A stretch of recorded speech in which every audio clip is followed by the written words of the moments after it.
Hello, hello, hello, travelers, and welcome back to the next and newest episode of Sic Parvis Magna, Pluribus Unum. Pluribus. We are here with episode 6, about to hop in after a somewhat shocking discovery by our old Carol Sturka here. Last episode, the Hive Mind is actually kind of keeping Carol at a bit of a distance now, after the events of Please Carol, where she tried to drug Zosha and get the Hive Mind to, get we as us to spill some secrets on how to reverse all of this.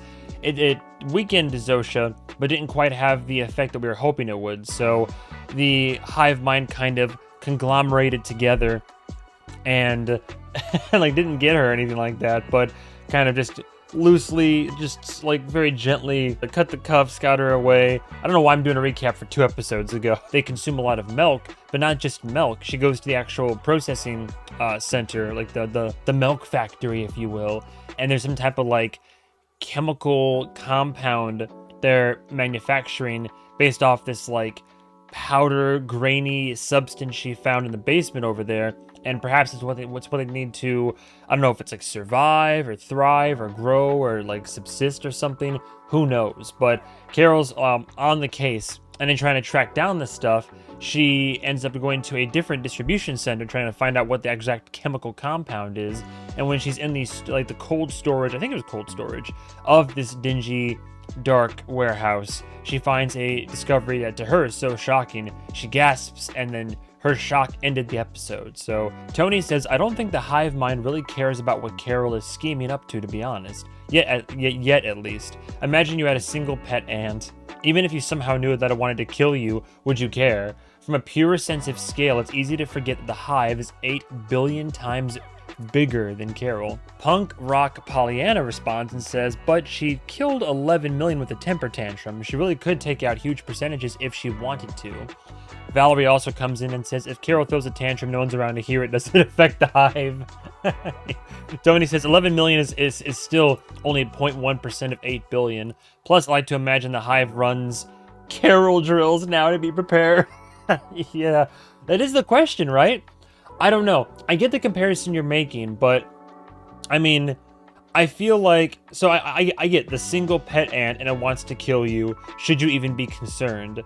And maybe from a power scale dynamic, you're right, but that is something to consider, is that Carol has, I think Carol as a human being has a bit more agency than an ant. And even if the scale is still there, where she is that grain of sand in this, in this whole beach, right? Yeah, she does. Even if the power that she has and the 11 million people that she affected with her, I don't know if temper tantrum is fair. I think with her emotional response, I think that with her outrage over the situation affecting so many people, for lack of a better term, I mean, it's a small percentage, but it is still a percentage, right? I don't know.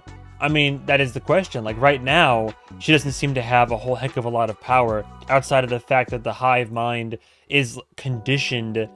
I'm not saying conditioned. Its biological imperative is to protect and further whatever the host is, in this case human beings, but also it can't enact violence, but how far would it go to defend itself, right? And then, if the biological imperative is survival of the species, like I said, there's a plethora of things it could do to Carol that wouldn't directly harm her physically. What would you do if you're the mind, right? Is it one of those things where you would begrudgingly, or not even begrudgingly, if Carol found a way to reverse it, would the Hive Mind just kind of stand by crying again and be like, Carol, please, you don't understand. We can't hurt you. We want you to be happy. You'll be so happy if you're a part of this. Carol, don't. You did it. And then they just we haven't seen the Hive Mind really be aggressive or anything, but we have seen them now be distant and almost a little bit sassy, a little bit. But the Morning Song says in season 2 they were loading the bodies. Episode 2, they were loading the bodies in a milk truck. There's so much Twilight Zone vibes in this show. I think Lakshmi just enjoys having every member of her family doing exactly what she wants when she wants. Yikes. Her grandfather was driving her around as opposed to her driving her grandfather. I think that's what's appealing to all the others too, a controlling characteristic they all share. I think she'd have rejected Helen. They had sharp-witted banter between them, which I think makes Carol comfortable. To suddenly have her partner absolutely compliant to her every whim, she'd have hated it.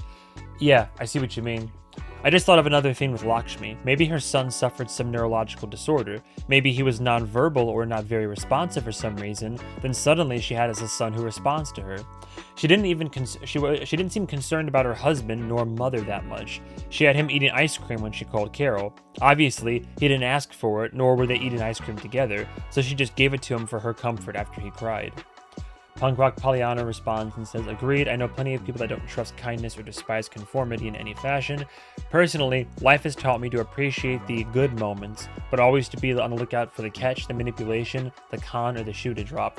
Boy, howdy, is that relatable. Yeah, I've been able to get out of being like pessimistic and nihilistic, but my mindset in life now is hope for the best, expect the worst. And I know a lot of people might think it's a bit negative, but that means that whenever I do get bad news and, you know, shit hits the fan, or I get like that fateful phone call, or, you know, that update, or I lose something, maybe this is healthy, maybe it's not, but because I'm prepared for the loss, I'm able to deal with it and process it in a better manner. But I still allow myself to feel those feelings and process what comes in, and I'm still hoping for the best. I'm still trying to be optimistic about life. I take actions that try to make sure that elements of my life will be taken care of, or could be better or happier or more fun, or that I'm still, you know, living life to the fullest and experiencing it accordingly. But that being said, much to Punk Rock Pollyanna's point, I am also prepared to have like the worst day of my life,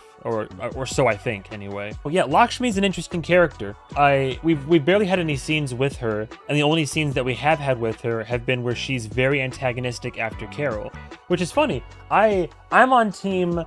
You know, I'm on team. I love Carol a lot. I think that she is a flawed character. And in my opinion, the best characters are flawed characters. You know, like regardless of her gender. You know, any of that aside, like because a lot of people kind of might chalk it up to like, oh, she's being a Karen. Like I've heard people. I haven't looked too much into the actual reviews, but I've heard people online express the sentiment that they're like, oh, you know, she's such a Karen, or she's complaining all the time, and she's just so unhappy. It's like there's so much more nuance and layers and subtext to it.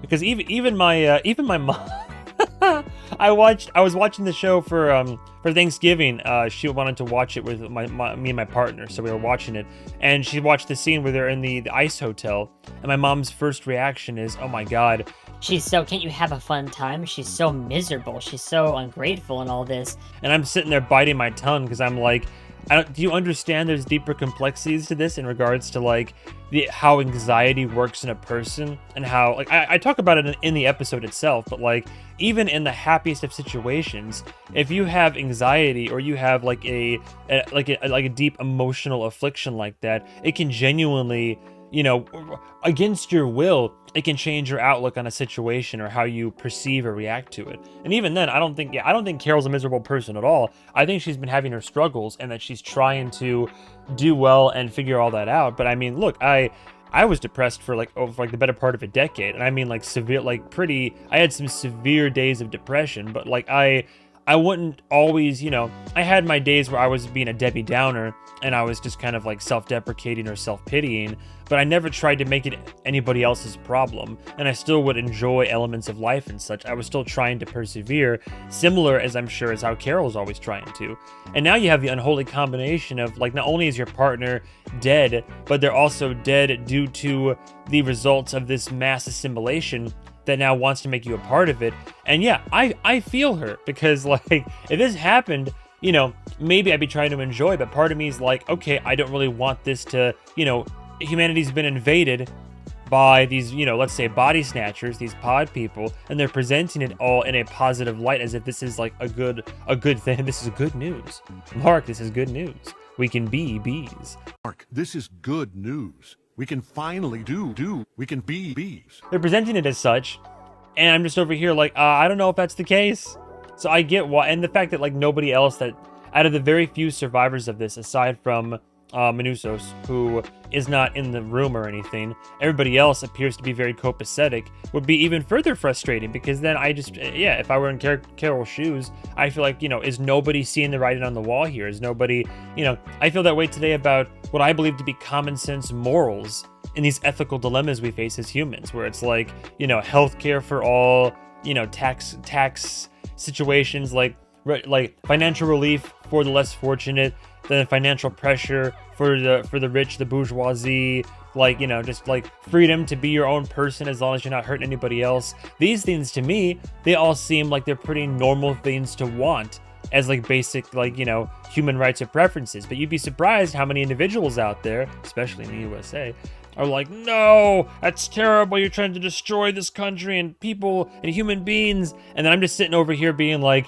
Am I the crazy one? Am I the crazy one? When you have millions of people that genuinely believe these notions and sentiments and are so seemingly, and I mean, granted, all it takes is some conversations to figure out that we all agree on a lot more than we give ourselves credit for. But when you sit in your room and you read these comments online and you just see these opinions by your fellow human beings, then I would feel like how Carol feels. And I'm like in this situation where it's like, all you people, what do you mean you people? All you people believe these things? All you people are spreading this hateful rhetoric and these terribly depressing and just lizard brain animalistic notions? Am I losing my damn mind? Am I the only one left alive that's sane? Not to say any of you guys might feel like any of those negative thoughts, but I'm trying to relate. Valerie says, love how they juxtaposed Carol's care and respect for Helen's remains versus what it's implied she discovers at the end of the episode. I suspect it's a red herring though. I can't imagine the Hive would need or want to resort to cannibalism this quickly. We'll see. Melissa says, plus, even if the bodies are body parts, that doesn't mean they're directly related to the milk. I suspect a red herring as well. Yeah, that is the one thing. As much as I love Carol as a character, I must also admit she does have a tendency to react very strongly to even the most mundane of news regarding the hive mind. So, yeah, perhaps it's maybe not cannibalism, but maybe it's human parts are harvested in such a way. Again, if we're trying to maximize, if we're trying to be efficient with resources for the planet, then there's elements of maybe a human body. I don't know why I keep jumping to human, but I think it's because it's a cold storage locker. I mean, there could be something else also fucked up in there. We'll see. Mary Soul says, I'm sorry my comment wasn't properly written last time. Oh, don't even worry about it. Don't even worry about it. I agree with other viewers that the cliffhanger seems to be more of a red herring, at least for now. Last, this might not make complete sense at the moment, but I hope it doesn't turn out to be too much like TZ. If it does, the most devoted fans of Vince Gilligan might already have an idea of where the plot is headed. I'm not one of those fans, but a friend who has shared their theory with me, sadly, and if they're correct, the truth is already out there. So now we're all wondering if it's just going to be like an episode of Twilight Zone. I mean, it could be the case. Maggie says, just to clarify, this is not at all a criticism of your genuine reactions to Lakshmi. I'm in total agreement that her behavior and attitude towards Carol has been rude and frustrating. I reacted exactly the same. That being said, I think I can see where Lakshmi is coming from. I think she's in a stage of deep denial where she's coping by continuing to treat her son as her son. On a deeper level, she knows something is deeply wrong and is directing her anger towards Carol as a coping mechanism. I reckon the illusion will break eventually and we might get a team up. That'd be a cool narrative come around. And yeah, I get that. I talked the same thing about I think it was actually the very first episode of Interview with the Vampire when I did my original reaction for it, because then Louie's mom, after spoilers for Interview with the Vampire, I guess skip ahead. I won't be too specific. There is a very poignant death in the first episode. And technically there's multiple deaths, but there's a death that happens, and then Louis Dupont-Dulac's mother directs her sadness and anger directly at him, even though it's not his fault what happened, and it's because she just needed somewhere to put it. So I agree that well, I don't like how Lakshmi has been treating her and responding to her. Admittedly, Carol's been a bit aggressive in her approach, but also, Lakshmi could also be a bit more civil, all things considered. But I get why, and I can see that. At the end of the day, I'm not a father, so I cannot personally empathize. I can sympathize with the notion and the plight and the sentiment, but until I'm a father, I'll never know what it's like to actually have a kid of my own, and I recognize that. So to be a mother in her shoes, and like someone was saying earlier, she didn't lose her son. Maybe she even like gained something from all of this, but you want to hang on to that. And now the son's different, the family's a little bit different, but you still have them. So maybe when it first happened, I could easily see a world in which, when this all first went down, Lakshmi's first thought was, oh my god, my son, my family, what's happening? I'm about to lose them all. And then when they woke up and were different, but they were still there, and reassuring her that they're still her family and all this, and that someday she too will join the hive mind, you're just unfortunately not able to yet. Yeah, then at that point she's probably like, well, I'll take what I like, the mental gymnastics to get to that point where you're like, I almost thought I was about to lose my son, and I didn't, and he's different, but he's still my son, damn it. Like, this is still the body of my son. It's still all the same physical attributes. As far as I'm concerned, this is my son, and I'm never gonna let him, I'm gonna hold him close in case I don't want to lose him again. And seeing Carol as a risk to that, because, Carol gets upset enough, the hive mind reacts, my son's gonna have another aneurysm, my son could die again. So I get why don't get me wrong, I get why Lakshmi is antagonistic and why she's upset. But I can still also be, I can still also get the ick from her being so mean and sassy, but Carol also can be mean and sassy sometimes. Melissa says, I second this, Maggie. I also have found a lot of people out there in the social media world, etc., have really been, in my opinion, very critical of Carol. Yeah, to my point earlier, I totally relate to her, so I'm not sure what that says about me. Maggie says, hi, Melissa. I always love reading your comments. Oh, everybody's so sweet in this chat. I love it. Oh man, I also saw a few Reddit threads calling Carol unlikable, and while it unfortunately didn't shock me, I just couldn't disagree more. Sure, she's generally cynical and self-sabotaging, and yes, I might not want to bring her with me on a romantic trip to the Arctic Circle, but that doesn't make me dislike her. If anything, her flaws make her more interesting. A flawed character. In my opinion, again, they're the best kind, because those are the most human, because that's us. I can understand why her attitude might rub people the wrong way, but I also think the extent of criticism is unfair. She's not a bad person. We're shown on multiple occasions that Carol is deeply empathetic, agreed. She's angry, justifiably so, and I'm sure she's afraid of being inducted into the hive mind. I would be. But I believe her primary motivation for reversing the hive mind is that of compassion. It's funny. On the surface, I present very differently from Carol. I'm actually currently in the process of trying to reduce people-pleasing and masking. That's good. Good luck on that journey. It can be tough. Yet, I relate to her so strongly. Her anxiety, the negative thought patterns, and occasionally, her irritation towards others. I find her ability to say exactly what she's thinking without fear of consequences admirable. Sorry for the yap sesh. Never apologize for a good yap sesh. You kidding me? You're watching my videos.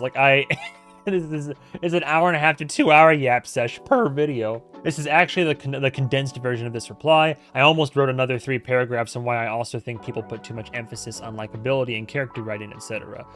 In summary, though, I don't think it says anything bad about you. I love Carol. Yeah, could not agree more, by the way. I love that. Never, please, all the yap session. I love to hear everybody else's takes on this and opinions, and never apologize for being passionate about your art. It's why I make this, right? I made it for myself, and other people appreciate it, and I want to always encourage people to have a passion for the art. Like art is supposed to provoke an emotional response in that circumstance, in this case. But anyway, to your point, yes, I think that, it's very easy to write characters that are easy to like, but I think the ones that are infinitely more interesting are the ones that are, I also find Carol likable myself.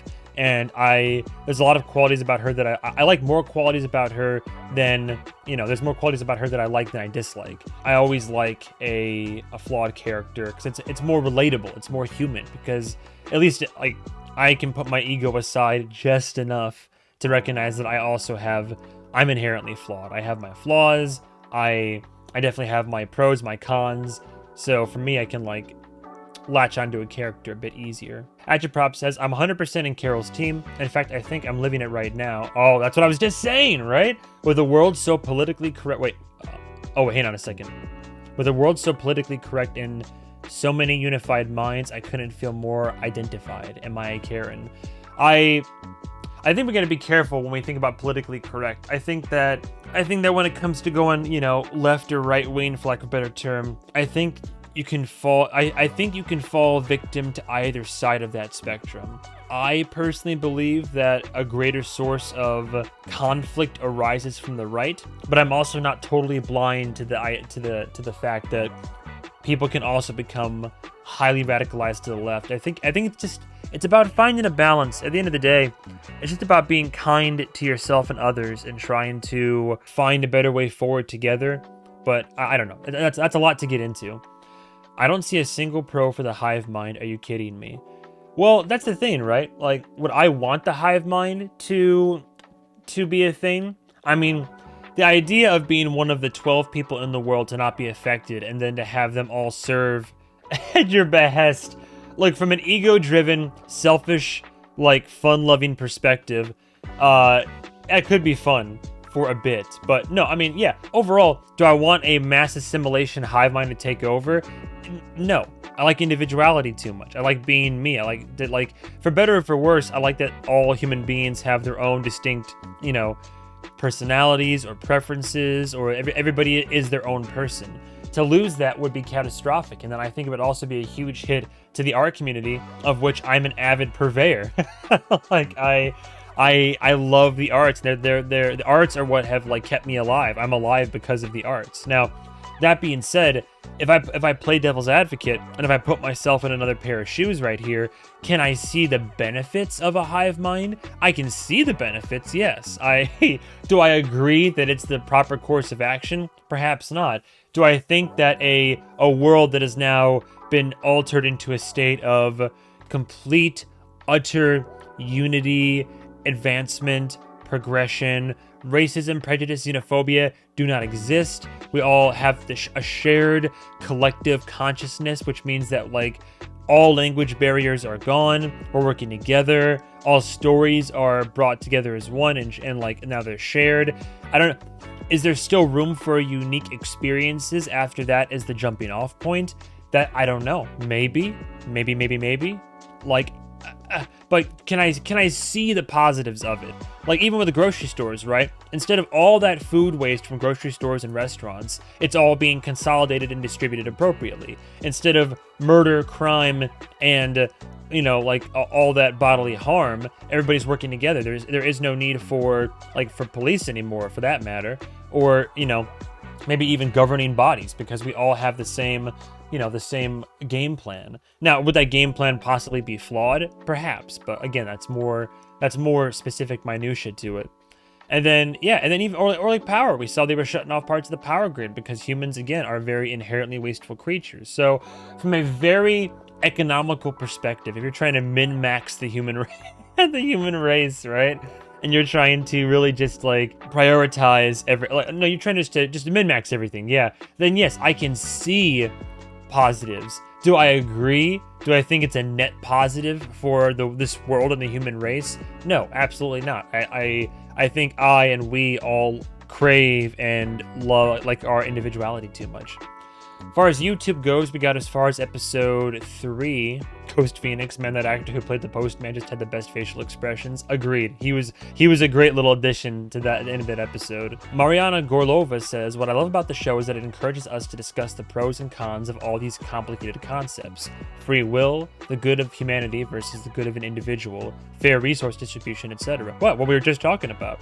And it doesn't rush, just like Better Call Saul. This show gives us a chance to absorb it all. I am right there on board with you. I love how this series is serving as a jumping off point for all these conversational talking points. You're so refreshing to watch. I appreciate that. Been following you for your Successions? Damn, you've been one of the OGs. An interview with the vampire reactions, but it's so fun to hear someone who actually likes discussing media in detail and analyzing. P.S. Hope to see you react to the Newsreader or Good Omens. Hey, don't give up. Maybe someday. Not relevant to Pluribus, says Peaceful Chaos, but I like your Severance chip. Oh, if only it was a Severance chip. I do want a Severance chip necklace. That'd be cool. For anybody who's curious, by the way, because I wear these in almost every reaction, so how best to say this? This is Ashes. This is the guy that I started the channel with, my best friend before he died. This is a little bit of we'll call it a Music Man, but a little bit of also went by AJ. But these are after he died, his mother was very gracious and gave myself and another one of his close friends a portion of his remains. So in one degree or another, I've always kept them around my neck. And yeah, wherever I go in life, he goes with me. So and that's no offense taken, by the way, in case anybody might be concerned. I wish it was a severance chip necklace, but this is ashes in a little glass hourglass, and then this is a part of a two-part necklace where it's like two skeleton hands that make a heart, and whenever they unite, they're magnetized. And my partner, Darkwave Surf, she has the other half. So I have half of her with me, and then I have AJ with me, so I keep them both close to my heart. But in case anybody was ever curious, by the way, that's what they are. And if anybody's worried that this is taking a dark turn, don't you fear, because if you see any of our videos from the early days of the channel, knowing this man, with my luck, this is his right testicle in this little fucking glass thing, and he's laughing about it in the afterlife every single day of my life. Pilot voice that by Tess. Thank you for flying air Pluribus. Appreciate that. Thank you for the text updates. You know what? I'm a little bit disappointed with the ARG. I thought there'd be at least one text a week for the show, but Pluribus has not texted me since Thursday, November 20th. Sorry about the grenade. I'm kind of upset. I was liking the ARG elements. They stopped. It's been weeks. I would have loved that. Maybe they're worried about spamming people's phones, but me personally, I knew what I was getting into when I signed up for it. So, dude, thank you so much for talking about this struggle. I remember so clearly when I was about at rock bottom of depression and anxiety, where I woke up after a terrible night's sleep to a perfectly sunny, gorgeous day, and I couldn't smile. And I felt so ungrateful, but at the time, I was so worried and worn down that I literally could not grasp or appreciate the beauty of the moment. Yeah, hey, no, I mean, that's some real shit, man. That's some real shit. It do be like that, to borrow the parlance of our time. At least take solace in, well, I think Bo Burnham put it best. He said that the best and worst news that you will ever hear in your life when you're suffering from depression is that you're not alone. Is that you're not unique in what you're feeling. Again, best and worst news, because you feel in your struggle, you're like, man, I feel this way, I feel these emotions, and I feel like this is the quality, like this is the type of person that I am. And then you're like, I can't imagine anybody else would feel this way. And then you find out people do. So, you feel less unique for a moment. You feel like less special because you're just one of many who are suffering. But that's the other comforting notion, is that you are one of many people who feel that similar sense of struggle and strife that you do. So take solace in that and then get to work. That's all I can say. Today we're going to hop into episode 6, HDP. If you're watching, thank you guys so much for watching. If you're watching this on Patreon, thank you so much for that additional layer of love and support. It means the world to me.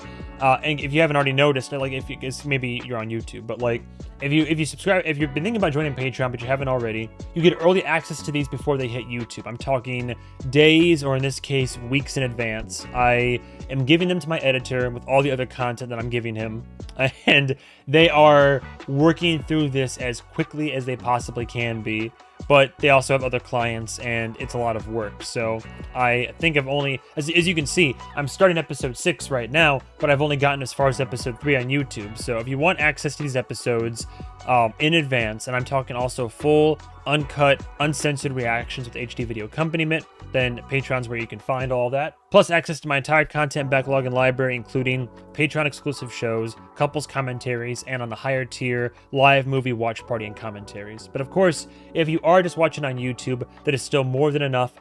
I greatly appreciate love and support. I only ask that you like the video, comment down below for the almighty algorithm gods, and subscribe for more. It seems like we're going to go and pay another visit to, what's his name? Kuwama Daibete? The real ladies man, a real lady killer, if you will. Now we're outside the factory, or no, the storage facility. Yeah, because that's Carol's cop car right there. What grand secret have we discovered, huh?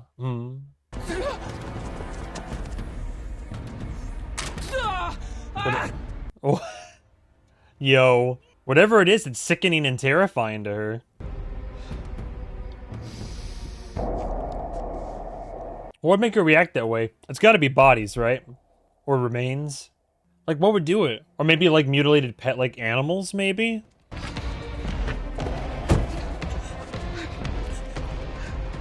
Oh, no, she's gonna go back in and record it to share with the others. Dude, she's legitimately terrified. She's shooken up. She's shooken up. Well, maybe not scared, but yeah, shooken up for sure. Oh, that's cool. I like that. Found footage over here. We queuing up for a jump scare. Okay. Here we are inside something called Agrojet. Carol, too much hard light. It's cold in here.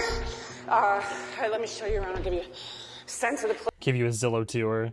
I'm telling you, I'm calling it right now. They're gonna queue up a scare of some sort, and just some like, "Hi, Carol." It's just gonna show up in the frame, cut to black. Shrink-wrapped items. Items. A picture's worth 1,000 words, right? So I'm gonna let you see for yourself. Shrink-wrapped items. It's got to be like people or body parts, right? Okay. You see this? Huh? Oh, I see. Is that a head? So yeah, What it are is. you doing with all this, huh? Guess. Guess. Resources? It's pieces of them, all vacuum sealed. I'm already figuring though they're gonna have some like calm, like, because they've been upfront with everything, right? So if she asks about that, they're gonna say something like, "Oh well, you know, burying bodies is a waste." They're like, burying bodies is a waste. Well, but I guess that could feed the earth, right? Because they would decompose. They're either gonna say burying is a waste, or they're gonna say burning isn't good for the environment. So either this is a temporary fix to a long-term solution, or, you know, it's dark, but perhaps there's something from human remains that, like, from the ones that have died, that the hive mind figures, like, you know, can harvest for resources of some type. Or maybe scientific study. I don't know. I'm just trying to think of a way that the hive, because again, we haven't seen the hive mind at all act with like animosity per se, aside from how a virus would react. But that's, again, it's biological imperative, right? This town in a hurry, but Oh, I guarantee you before that. there's gonna be somebody else in that warehouse. And what's behind that door? Huh? The first person perspective Cooking that and waiting. is low-key terrifying. Oh, I thought someone was gonna show up. Damn. Alright, Carol, if I were you, first of all, I'd stop wasting SD cards. You can always just delete the data. But I would make copies. If I were you, I would make copies myself. I mean, she's probably panicking too, so she's not thinking clearly, but I'd have like a hard drive or something. Gotta have backups. I've learned that the hard way. You always gotta have backups. Hi, Carol. Oh. Are you now worried that you trying to spread this, they'll figure it out? New plan for distribution. Oh, is she gonna request like a live broadcast or something? Oh, she's gonna travel herself. Oh, she wants to go deliver it. Like, she wants to show every person. They're not gonna care though. That's the thing. You could show them the craziest shit. They've already seen a lot of craziness. I don't think they're gonna mind. You think our boy living it up with his Vegas residency right now is gonna care that there's like deconstructed, dissected human remains in Albuquerque, New Mexico? Oh, why are we staying on this shot? Oh, you forget something?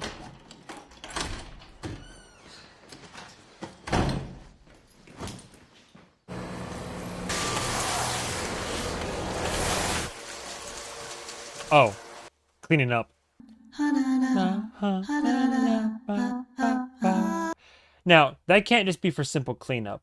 Like, I'm sure in her head she wasn't like, oh, I'm just going to clean up before I leave the house. I think she was still trying to find out. We still don't know what that is, right? Like, she took it to the factory where it came from. But oh, do you think that's what it is? Do you think what if it's like some type of like milk, calcium, bones make you stronger? What if whatever is diluted in the milk is human and it's going back into us? Like, what if they're grinding down human remains? I don't know about that. That might be a bit far-fetched.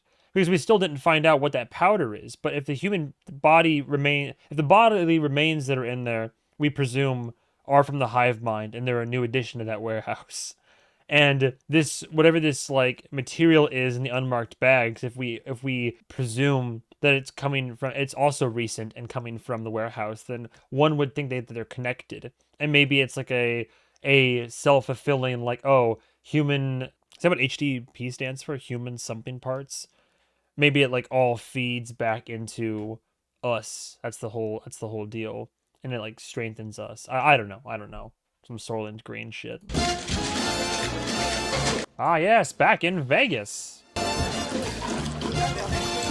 Now, are they all doing this for him? Or because they're all living their lives? He did say it's the same hotel Elvis Presley stayed in. No, see, this is the big question. Everybody's dancing and laughing and having a good time, but are they doing that because they genuinely enjoy it, or because he was like, I am the director of the film that is now my life. You over there, dance, drink, be merry. You guys over there, you're lost lovers who've reconnected and finally are getting shotgun wedding here in Vegas. And me, I want Sandra... I want a little bit of Monica in my life, a little bit of Rita by my side. Like, he's just like arranging the whole thing. Which is kind of dark. Because otherwise, like, I don't think the hive mind would engage in such opulence, right? He even was like, I want one of you to be an Elvis impersonator. Bonjour. Thank you very much. Oh, mama. Oh, Lord. Oui, ça va. Merci. I love a nice long take, though. We love it. We love a long shot. There we go with an eye patch at the table. Are you playing poker with a Bond villain right now? I can't with this guy. Well. Stavro Blofeld, yes. I see. It appears, Mr. Bond, your cards were not as good as you thought. Even literally like the Bond guitar riff here. 2,400,000 exactement. Not that money matters or anything right now. Why do I keep forgetting this gentleman's name? Kawamba. Bro's just living it up. He looks ever so slightly. That gal that we just saw right here, she's like the Walmart version of Lea Seydoux. So that also makes her beautiful, because Lea Seydoux is gorgeous. And a supremely talented actor. Tapi. Now here's the question. Is he genuinely playing, again, color theory, the yellow and the blue. Is he genuinely playing poker? $1,000,000. Le record de la maison.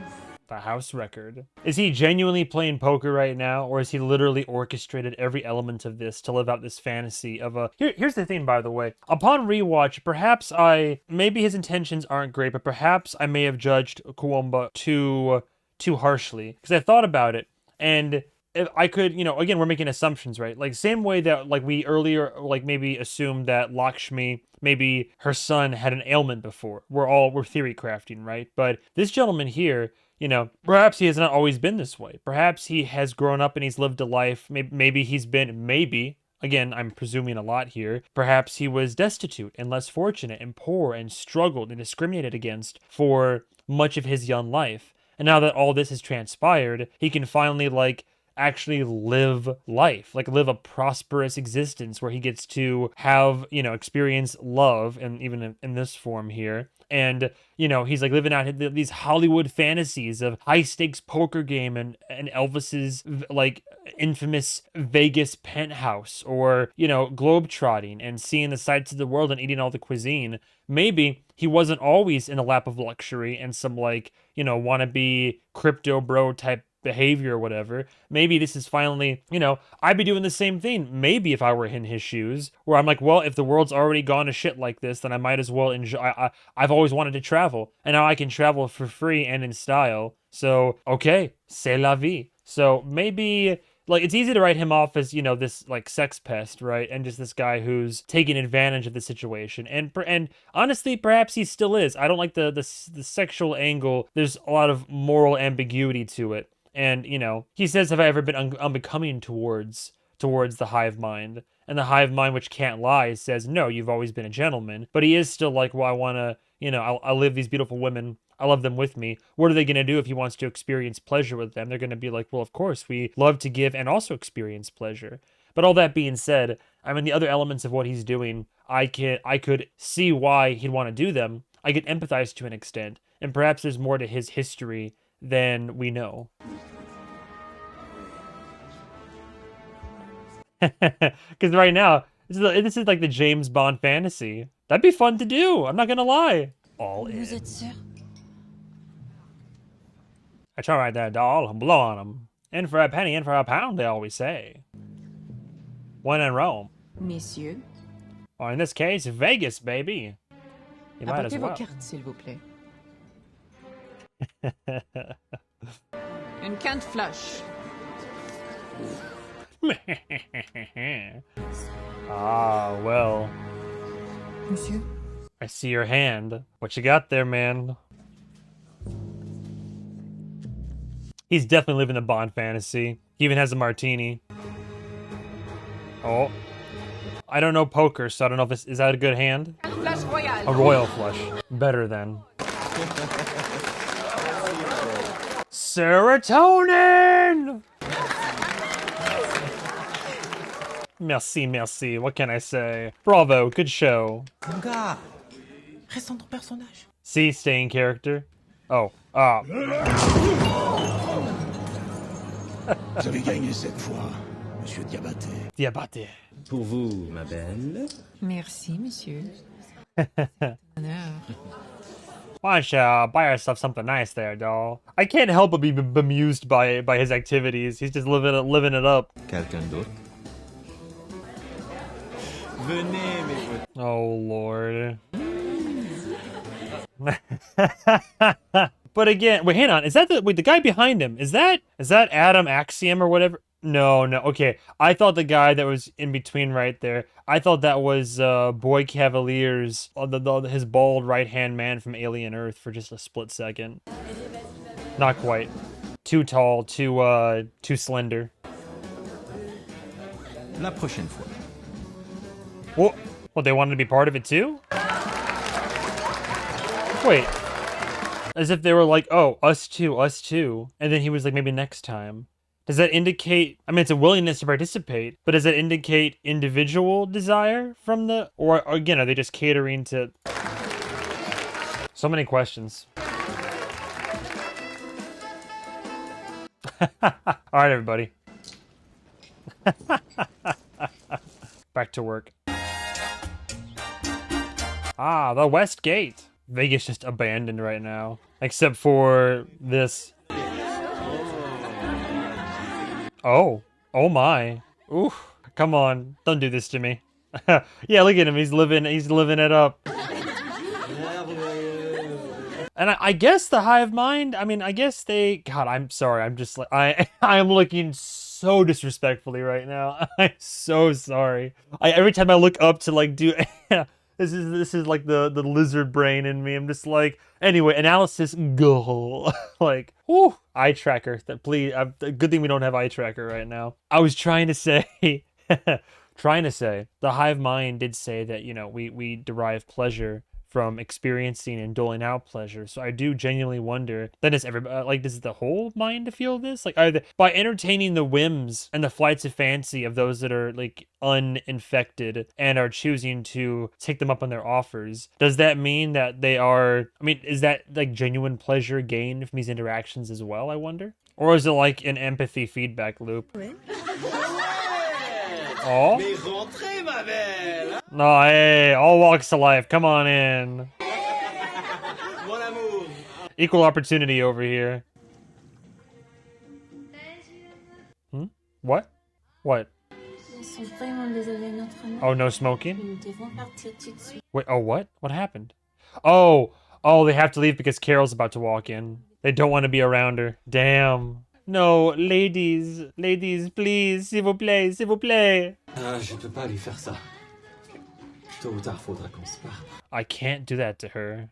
Il arrive pas assez de temps, même pour un truc petit feu. Oh, damn. Joëtte. Au revoir, mon ami, au revoir. interested by his choice of verbiage there. I can't do that to her. Sooner or later we have to talk. Like, he could easily blow her off, but I don't know if that was just, you know, if I'm overanalyzing that bit of dialogue right there, but him being like, I can't blow her off. We gotta talk sooner or later. He wasn't saying it like, oh, I have to do this. Like, I can't, like, you know, I can't just keep postponing or something like that. I don't know. Interesting choice of words. Hey, they gotta vacate Vegas. Oh, she drove all the way? Now, did they... I was talking about budget for this TV show. Did they just make a Vegas set? Is there CG involved? Like digital trickery? Or did they literally... Did they pay to have parking lots and streets of Vegas cleared out? Because, like, I wouldn't even be mad with the digital trickery. Welcome, Carol. Like, for a shot like this, right, where it's just looking at the West Gate, it's easy enough to shut down a street, to get a sign turned over, and make the building look abandoned. But for those street shots, either there's got to be some digital interference there. Like, it's the similar scene when she's at the rooftop and she's looking out all around her at the empty streets of Albuquerque and the highways of everybody in mass exodus. Like, I assume it's got to be digital to some extent. Because to do stuff of that large scale, like, what's a good example? I've never seen, I think it's Magnolia? It's either Magnolia or Eyes Wide Shut. I think it's Magnolia. There's a scene where Tom Cruise runs through Times Square in Manhattan, and that's the only time, I think, fun trivia, I might be mistaken, but it's the only time in cinema history where Times Square was ever shut down in its entirety for a shot. And they had to pay, I think, like millions for it or something like that. And they only had they had one chance to get it right, and they got the take. But it's very tricky to like pull off shit like that. So I'm always curious, the logistics. I mean, I guess you could just shut down some streets in Vegas. Plus, I've heard, or like a gambling room like this. But I've also heard that Vegas nowadays is kind of like, not a ghost town, but Carol, rendezvous Verona Sky Villa, 30th floor, s'il vous plaît, rendezvous. It's got to be ghostly though, just spooky, walking through all these abandoned cities and buildings. But at the same time, nice and quiet. The chair in the elevator, a whole bench. So regal. Enchanté, madame. Can I interest you in a martini? Unless he thinks that Carol's coming over to acquiesce. But now that they're alone in a room together, I wonder if he'll have a different opinion. Bienvenue! I know. Dressed to respectfully receive her with some champagne. On their way out the door, they told you I was coming. Mm-hmm. Yeah. Why'd you stay? To welcome you. Yeah, he didn't have to. You're gonna need something stronger than champagne when you see what I brought. You think he's gonna care, though? Have a TV in this barn? Barn. Of course. Beep. Of course. Dude, imagine staying in a hotel that would cost like, I'm sure this has got to be like, what, 5-10K a night at least. Okay. Actually, now I'm curious. Hey Siri, how much does it cost to stay at the Westgate Hotel in Las Vegas? With an average room price ranging from $101 to $150, this resort offers guests a unique opportunity to indulge in the excitement of the Strip without breaking the bank. You shitting me? Really? Hey Siri, how much does it cost to stay in the penthouse suite of the Westgate Hotel in Las Vegas? Presidential suite, that's gotta be it. Expedia, it's gotta be it. Westgate Las Vegas Presidential Suite, no immediate pricing. Okay, well I don't want to get this in my algorithm right now. Like, too bad. This can't be it. Westgate Las Vegas Presidential Suite. It's gotta be something else. I just saw Westgate, so I assumed, but I know there are expensive, all I had to say, I know there's expensive hotel rooms in Las Vegas. Is this another one of your videos? You've seen my videos? Mm-hmm. Yeah, they distributed them. They actually sent you my videos. Of course. They were very well done. What do you think? Could've... Responded? Forget it? Because I am telling you, what you are about to witness... Is this about them eating people? Oh. What? It is troubling. Did I call it? How could you... Allow me. Did I call it? they got the body parts and they break them down in the grinder and it's for nutrients, right? And it's like a self-fulfilling. Oh, what do you want to bet that the new what do you want to bet the nutrients we'd get from eating our fellow human beings?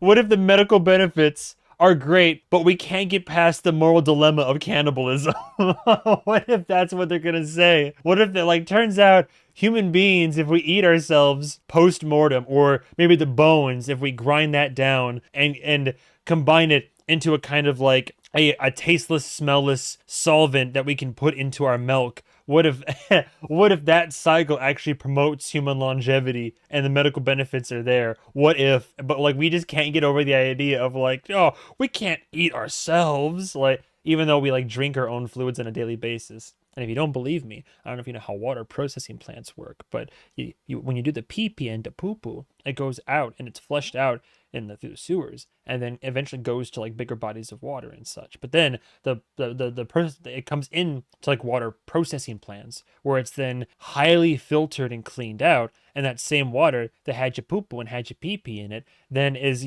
purified basically, and done up in such a way where if you're in a place where it actually is properly filtered, it can then be drank, and the cycle continues. Hell, people, to survive, they drink their piss. If you really need to survive, you can drink your piss. Or, if you watch that same episode of Bear Grylls that I did, you can dig a hole in the desert or somewhere in the heat. You dig a hole and you put your piss in there and put something over top so and catch the condensation, and then you can drink that without the pissy effects and whatnot. But I digress. Sorry, tangent. Hello, Carol. We're John. Shut up. What? Why is he popping up in everything? The Cameo City, bro. Peacemaker role. Shut up. Shut up. This is in The Bear. First it shows up as a fact. Dude, John Cena just be doing these side quests. He's just showing up. Get out of town. As you know, we can't purposely kill, harm, or otherwise interfere with any form of life. Of course. I told you they'd have an explanation for it. Once an apple drops of its own accord, well, we'll eat it, of course. Indeed, we harvest all the windfall we can find. Not even plants? Millions of domesticated animals, cows, chief amongst them, that still require milking. Every vegan out there right now is rejoicing. They're hey, this hive mind situation doesn't sound too bad. So far, so good, right? Except for one small problem. I love John Cena. Him and Bautista. 292,411 of us. Just shy of 8 billion. We're facing a caloric deficit.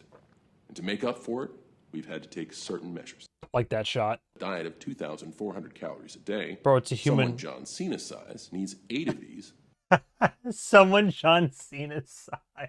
Bro, it's a human protein shake. Mostly, it's those stockpiled foodstuffs we spoke of. You're gonna need to sit down, Carol. It contains 8 to 12% of something we call HDP, human-derived protein. Human. I knew human was gonna be in there. They're eating people. Soylent Green is people. Whoa, would you look at that? What do you want to bet, man? I think I'm onto something here.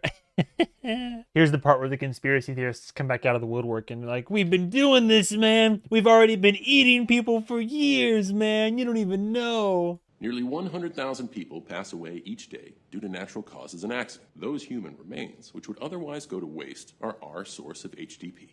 But if we're living in a perfect society right now, perfect, with heavy quotation marks around it, then one of the amount of people die. I mean, it'd go back down to, when you say accidents, yeah, natural causes and such. But if we're all in perfect sync, there's going to be less likelihood of there being accidents. So fewer deaths outside of old age and such. But I guess with that high amount of people, just shy of 8 billion, right? Then there'd be the cycle of a birth and death would persist. Rest assured, Carol, you will never have to consume this product.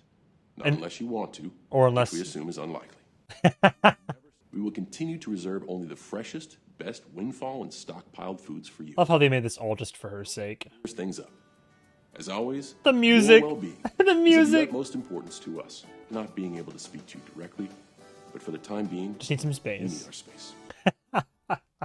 I told you, yeah.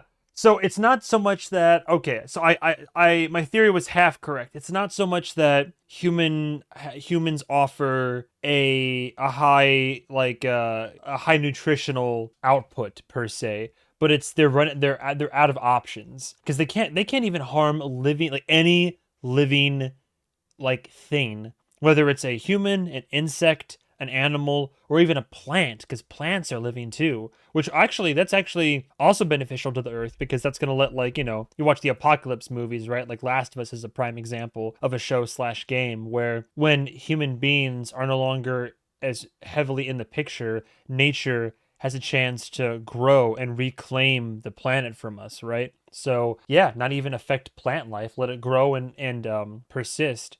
And then human remains, instead of letting them go to waste, like take them and reduce them to protein that can help to like continue the cycle. So yeah, everybody's just kind of drinking like just drinking those, like, those meal substitute blended smoothie drinks.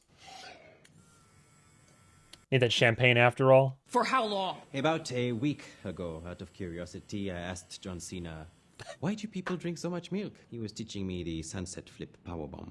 I must say, John Cena makes a fairly reasonable case. In French, he's even more convincing. Jesus Christ, why are you so... Okay with all this? He reminded me that technically what they said was that they would prefer to be vegetarian. Oh, great. So all the lawyers in the world survived. Carol, pleased with the idea of these people eating human flesh. None of us are.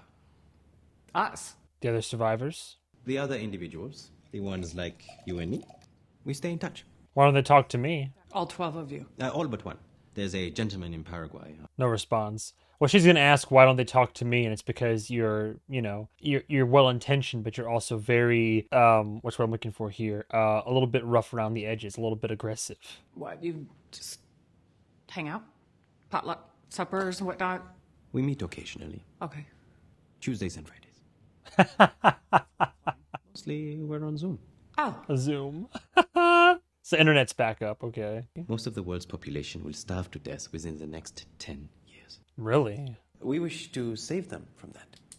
Oh. At our most recent gathering, we pitched the idea of robotic farming. However, as it is, they would have to build and program the robot. And that would lead to that'd still be direct involvement. I am a professional writer, and no offense, but I can come up with shit like robots all day long. Oh.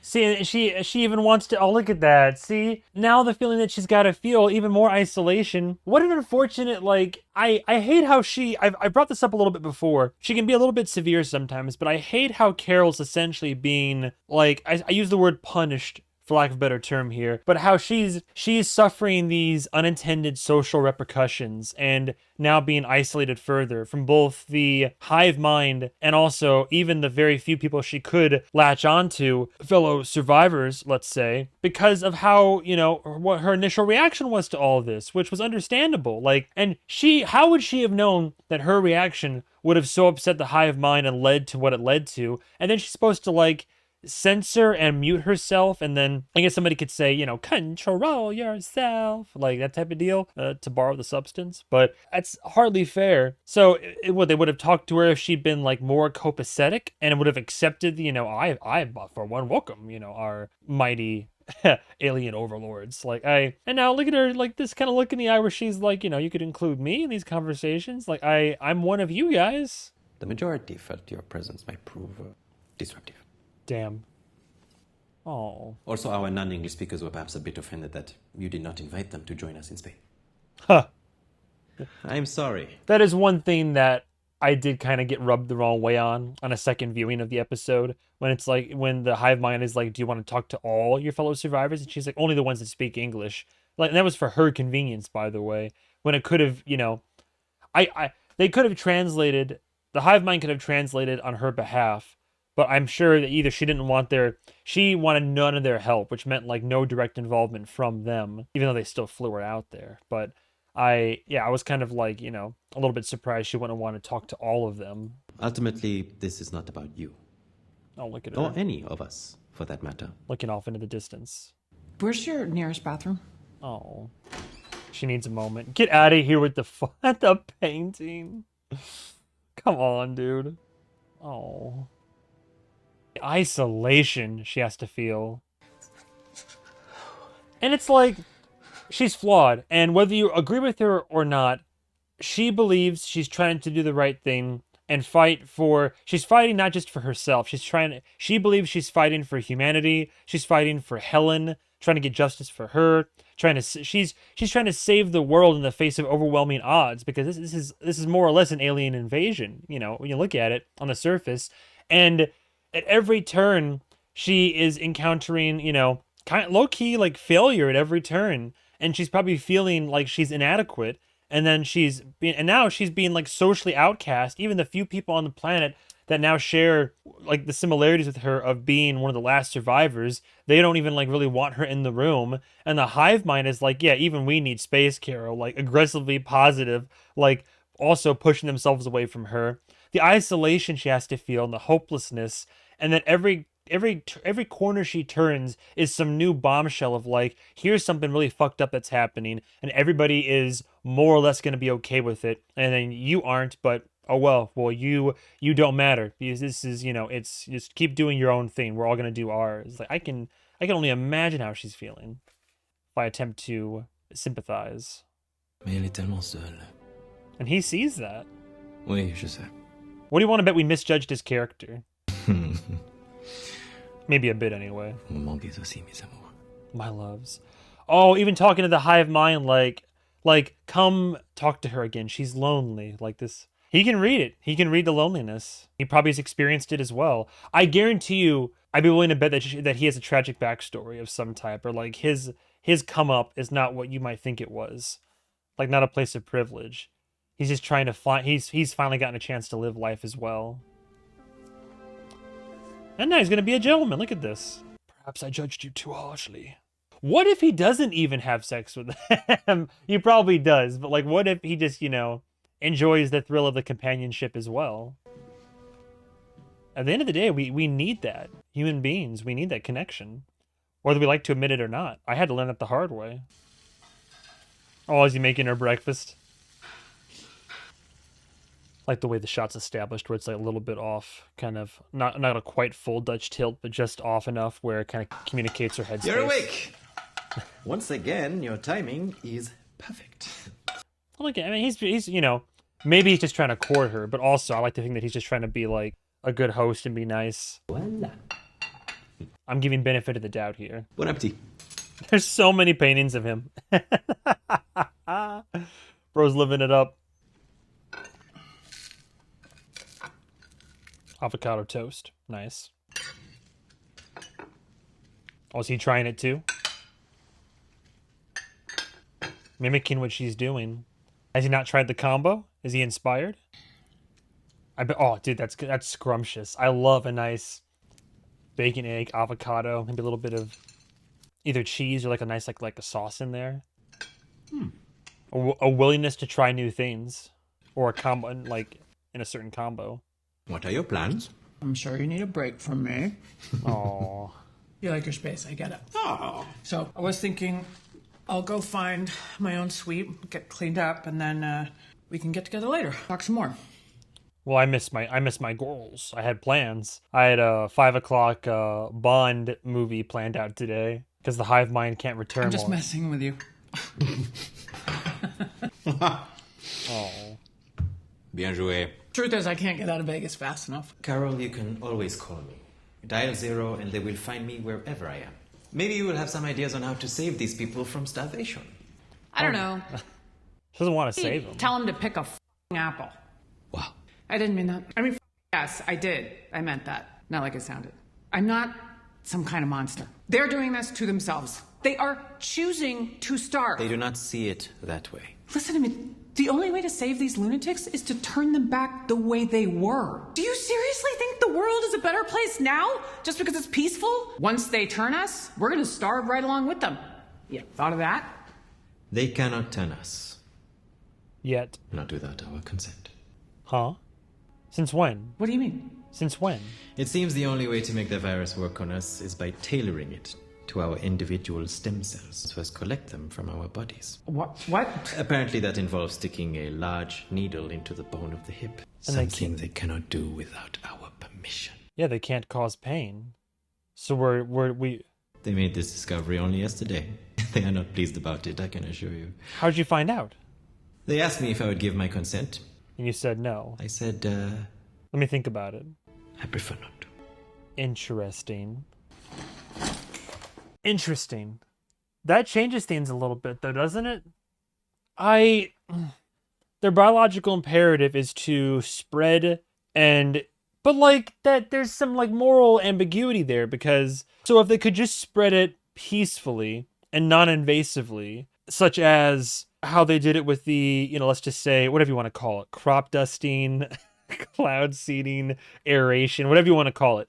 They did that and it got in. I guess that's the non-invasive method. But because the procedure to work on these 13 uninfected individuals is invasive, as far as they can tell, where they have to go in through a bone in the hip using stem cells and tailor it to your being, because it's invasive and painful, they can't inflict it upon you without your express permission. And they would only do that, even though it causes pain, which is against their biological and also moral imperative. They can't do that because it would be inflicting harm upon another living being. But then that foils their whole like game plan, right? I mean, I guess like in the grand scheme of things, 13 people's nothing, but still. This is a recording. They can just rule the roost now? Is it true that you need our stem cells to turn us into you? Carol? Oh, a sign outside, yes. That is correct, Carol, on both accounts. Okay. Oh boy, she's galvanized. New hope, perhaps? I am officially going on record that I do not consent. You will not lay a finger on me. I mean, yeah, that's kind of the whole... They just doctored her audio so it sounds like she says yes. We hear you, Carol. You do not consent. No stem cells will be collected from your body. Your wishes will be respected. Well, you're safe for now. But you don't realize they also could still... This is good news. For now, perhaps. But what if they figure out a non-intrusive way to do it? Which they still might. And as far as I'm aware, they would still tirelessly be working on. I'm curious, did any of the 13... I'm going to see if Lakshmi and company are going to put their money where their mouths are. Because they were like, yeah, we look forward to joining our family in this new like sphere of happiness or whatever. This new realm of thought, this mind palace, if you will. So of all the 13 people, who all is going to consent? I'm telling you, they could still make biological advancements. This is your vehicle? Yep. Do you want something better? Cooler? Interesting choice. You want a Bugatti? You too. Got one for every day of the week. Of what? Oh, how much money they pay to be in this show, huh? Based on how I'm feeling. Oh. Final parting words. Dude, bro literally took up residency in the Westgate. For what it's worth, the world is doing the best it can. It misses you. Soja misses you. They want to come back, Carol. Watch your toes.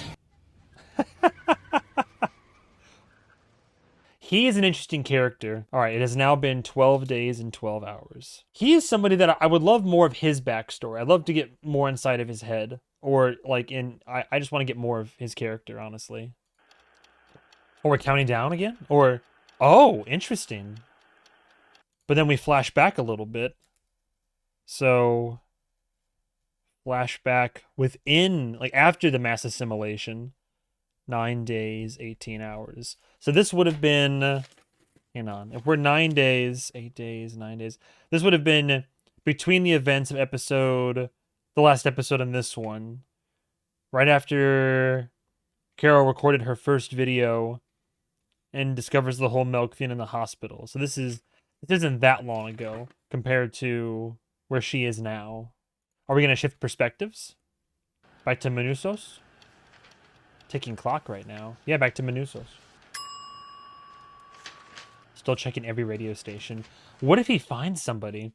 What if there's another vestige of humanity somewhere that the hive mind hasn't discovered yet? Bro checked out every possible radio frequency. Oh. One might have had something. Circle back around. 8 point... Someone's throwing a rave over there. That can't be nothing. Is it... Can't be Morse. A new dish. Presented by your mother and or abuela. Bro, how much... You gotta be out of food by now. Is he finally gonna cave? Little does he know he's actually safe. Nope. Still not gonna cave. Oh. Oh, but Carol's videos. Probably the first one sent out. And she's gonna recognize that he's gonna recognize the name, Carol Sturka. That's not food, but give him a VHS so he can watch.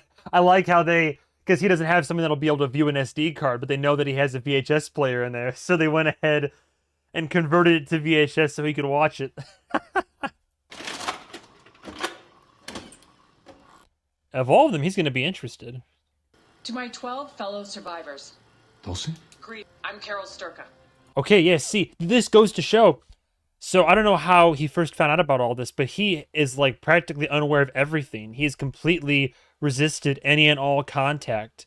So he doesn't even know about how many survivors there are or what's going on. Interesting how, yeah, look at this. See, Carol's doing a little bit of good. This is the first instance of Carol being able to actually well, well, I mean, she's getting through to some people. I mean to say that Carol's actually like, her intention of informing and trying to maintain connection is going to be received by somebody, and actually it's the like full-on, you know, intent and purpose here.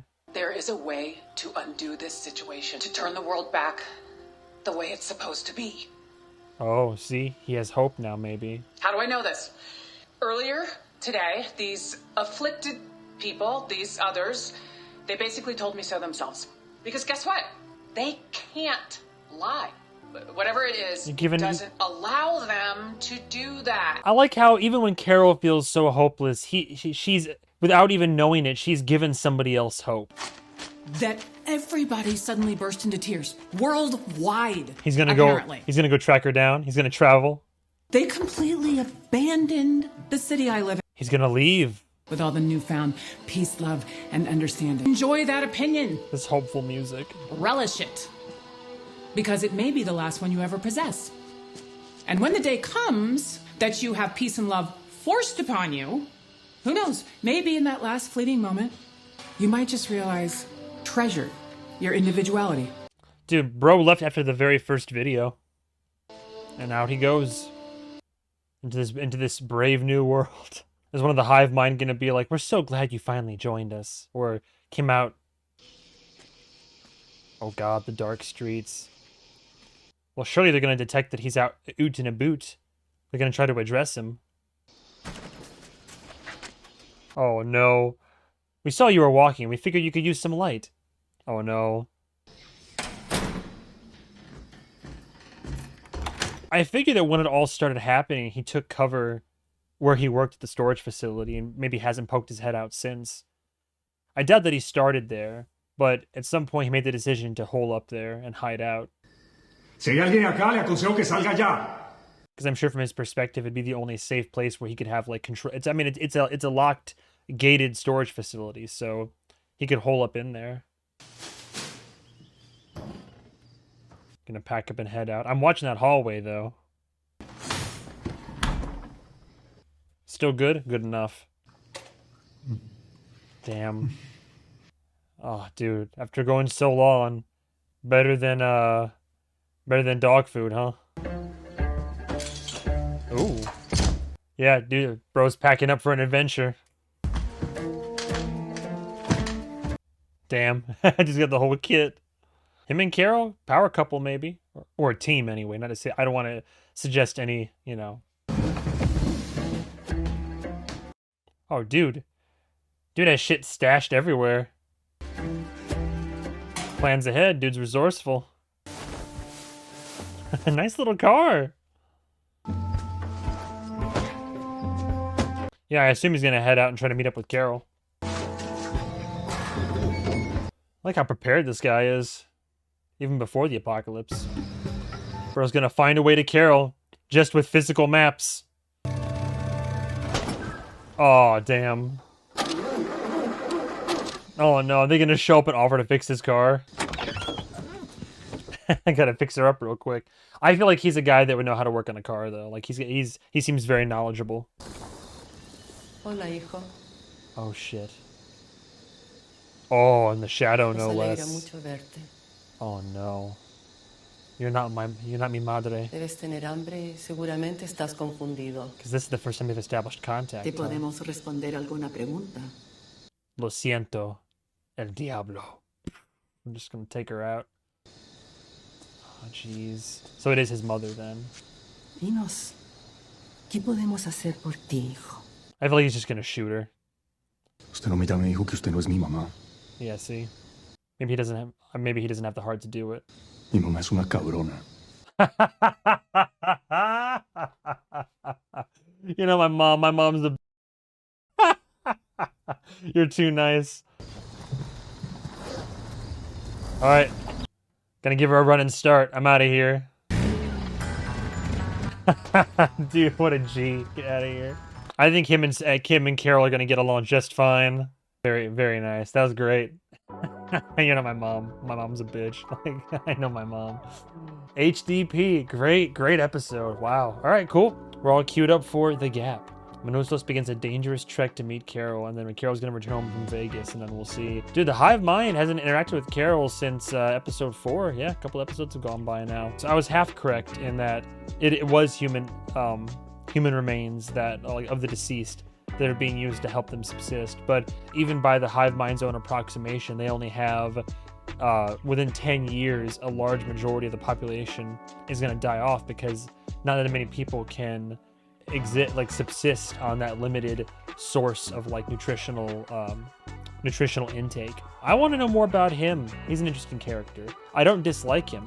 I think my suspicions about him might be accurate, but he was being very civil towards her, and he recognized that there was loneliness in Carol, and maybe that's one of those recognized game situations. Maybe he recognized the loneliness in her because he himself has also felt it in life, and that's why he's choosing to live the life that he's living now with the assistance of this new hive mind to bring happiness and joy and adventure to his life now.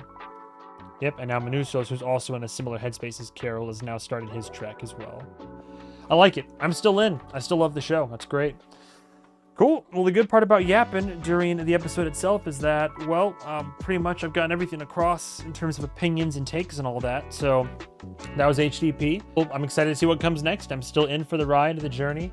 I wish I got more texts. I wish the ARG would be more involved. I would love to see more from that. But in the meantime, appreciate the support as always. If you're watching on Patreon, thank you so much. That additional layer of love and support means the world to me. If you thought about joining but haven't yet, now is always a good time. You get early access to these episodes days or in this case weeks in advance, and you get, I'm talking full uncut, uncensored reactions with HD video accompaniment, access to my entire content backlog and library, which includes also Patreon exclusive shows. We're also watching Welcome to Derry right now, only on Patreon. As well as on the couples content reactions, and on the higher tier, full-on live movie watch parties and commentaries. So yeah, all that exists. And then if you're watching on YouTube, that is of course more than enough. I still greatly appreciate it. I only ask that you like the video, comment down below for the almighty algorithm gods and such. Subscribe if you haven't already. Thank you guys and gals so much for watching. Stay tuned for the next episode of Pluribus. Have a good day, have a good night, and as always, we appreciate you watching. We, the collective YouTube audience. Please watch, please like, please subscribe. We only want what's best for you. You have all the agency that you have at home, right there, or wherever you are right now. But we only want you to be happy and enjoy this journey with us. So come and enjoy Pluribus. Have a good day, have a good night, and as always, goodbye, travelers.